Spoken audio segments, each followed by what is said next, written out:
So guess what, everyone? It's a false flag. Yes, because in the conspiracy world, nothing ever really happens.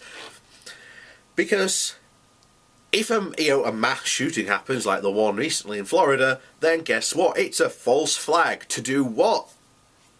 Who knows? Because here you have a hilarious situation. I've already mentioned this in a past video. Alex Jones and co.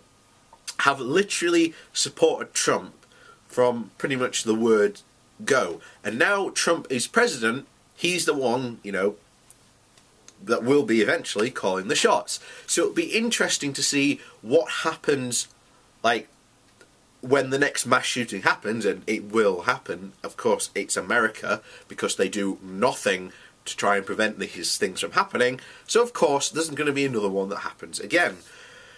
So what this guy is going to end up doing, and this is my prediction on what Jones will do, is he will say that there is a shadowy element in the government, and that, either Trump is being mind controlled, or he's under some sort of mystical control, I'm sure, of some sort, and that's why it happens.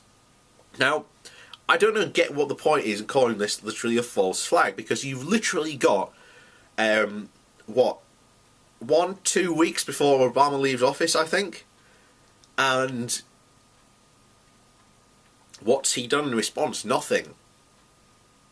It's been, 4 days since it happened, when I'm doing this video. Nothing's happened. And yet, what's the point of conspiracy theories is to scare you. It's to scare you into believing that Jones is somehow this messiah. Because, as I've said long ago, back when I first couple of videos, Alex Jones is a cult of personality. And people gravitate to his personality and they join his cult. And then they defend that cult because they think it is the truth. Because, of course, Jones is the only one who can tell the truth, apparently, to them. Doesn't matter what else is brought up and proved, as I've found out so long ago. There's very little point in talking to die-hard conspiracy theorists, because to them, nothing is true except what is true to them. It's a very strange cocooned web they've got themselves into, and they cannot even conceive getting out of it. And if you want to have fun, I've been on two conspiracy podcasts, Panwo Radio and I can't remember the other one, Critical Mass Radio. No, I don't think it was. But yeah, I've been on 2. And yeah, they were both laugh riots, literally. Well, the second one was more docile, I'll admit that now. But the first one was literally, they didn't even give me question. They didn't tell me what they'd be discussing. So when I asked, they just said, "Oh, we're discussing your videos. Oh, well, we're discussing your conspiracy-related videos." So I was like, "Oh, okay." And somehow we ended up talking about, from what I remember, the JFK assassination. I'd never ever done a video on the JFK assassination. So yeah, there you go. It was a very strange show, that one. But needless to say, I've never bothered interested in them, because they played silly buggers with me. So I was never interested in going back, and I was never interested in talking to them again.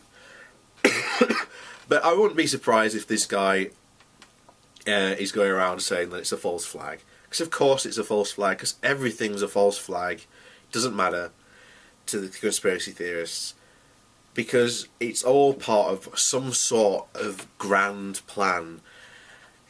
Some sort of world, spanning control, of course, that they have no evidence for, despite their sayings that they have. It's, they confuse, coincidences with, absolute facts. And it's just, they want the conspiracy theory that I've read recently is that this guy is some sort of Jason Bourne MK Ultra drone, and he was drugged, and he was sent on a mass killing rampage, and it's just like, oh, seriously, guys.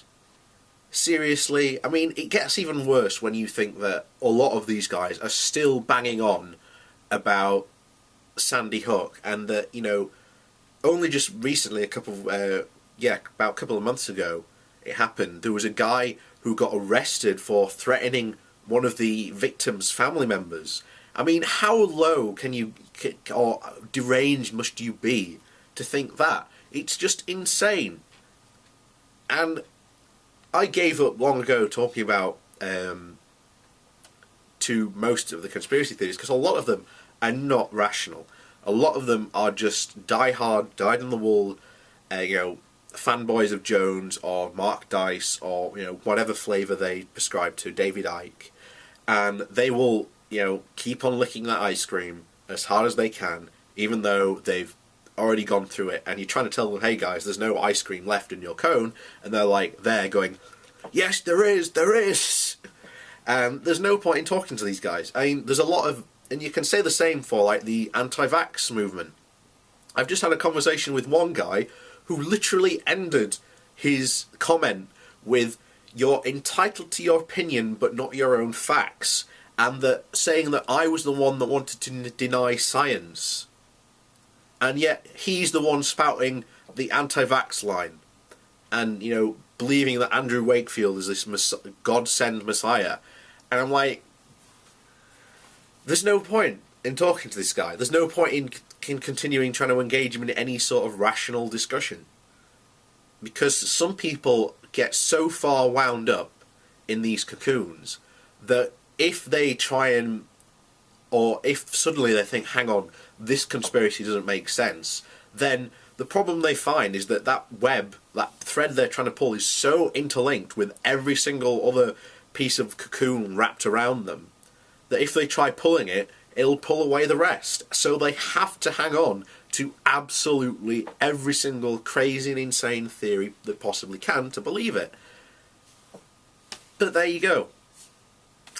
So, what do you think? And have you had any experiences talking to, crazy conspiracy theories? Because I often find that these are quite fun stories to tell sometimes. So, let me know down in the comments.